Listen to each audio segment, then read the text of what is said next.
مسجد نبوی مکمل تاریخ اور فضیلت۔ مسجد نبوی اسلام کی دوسری سب سے مقدس مسجد ہے۔ یہ پاک مسجد مدینہ منورہ میں واقع ہے۔ اس کی بنیاد خود اللہ کے رسول حضرت محمد صلی اللہ علیہ وسلم نے رکھی۔ یہ صرف نماز پڑھنے کی جگہ نہیں، بلکہ اسلام کی تعلیم، اخلاق اور رحمت کا سب سے بڑا مرکز ہے۔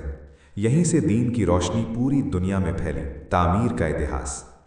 ہجرت کے بعد 1 ہجری میں اللہ کے نبی صلی اللہ علیہ وسلم مدینہ تشریف لائے۔ سب سے پہلے آپ نے مسجد قباء کی تعمیر فرمائی۔ اس کے بعد آپ کی اونٹنی قصوہ جہاں بیٹھی، اسی زمین پر مسجد نبوی کی بنیاد رکھی گئی۔ اس پاک تعمیر میں نبی کریم صلی اللہ علیہ وسلم نے خود اینٹیں اٹھائیں اور صحابہ کرام بھی اس نیک کام میں شریک ہوئے۔ شروع میں مسجد بہت سادہ تھی۔ دیواریں کچی اینٹوں کی تھیں، کھمبے کھجور کے تنوں کے تھے، چھت کھجور کے پتوں سے بنی تھی۔ بعد کے دور میں مختلف خلفاء اور بادشاہوں نے اس کی توسیع کروائی، لیکن اس کی سادگی اور روحانی اثر آج بھی قائم ہے۔ روضہ مبارک اور گنبد خضرا۔ گنبد خضرا کے نیچے روضہ مبارک ہے۔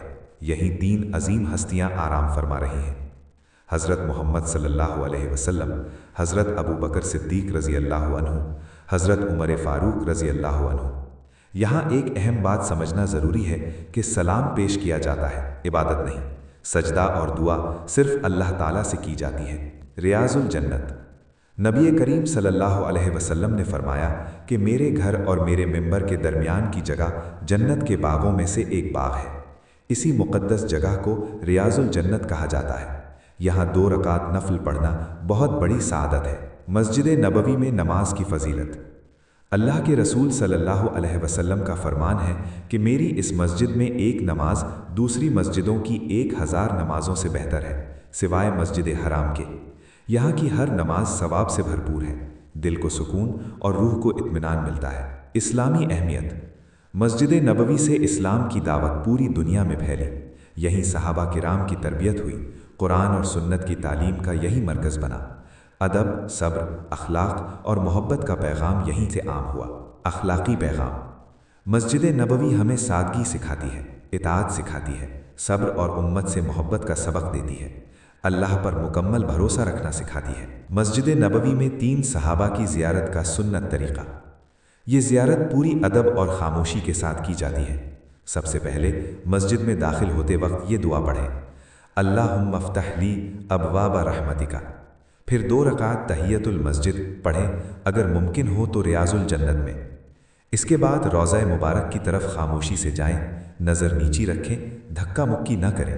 پھر نبی کریم صلی اللہ علیہ وسلم کے سامنے کھڑے ہو کر ہلکی آواز میں سلام کہیں: السلام علیکہ یا رسول اللہ، السلام علیکہ یا نبی اللہ، جزاک اللہ عنا خیر الجزا۔ پھر تھوڑا دائیں طرف جا کر حضرت ابو بکر صدیق رضی اللہ عنہ کو سلام کریں: السلام علیکہ یا ابا بکر صدیق رضی اللہ عنہ۔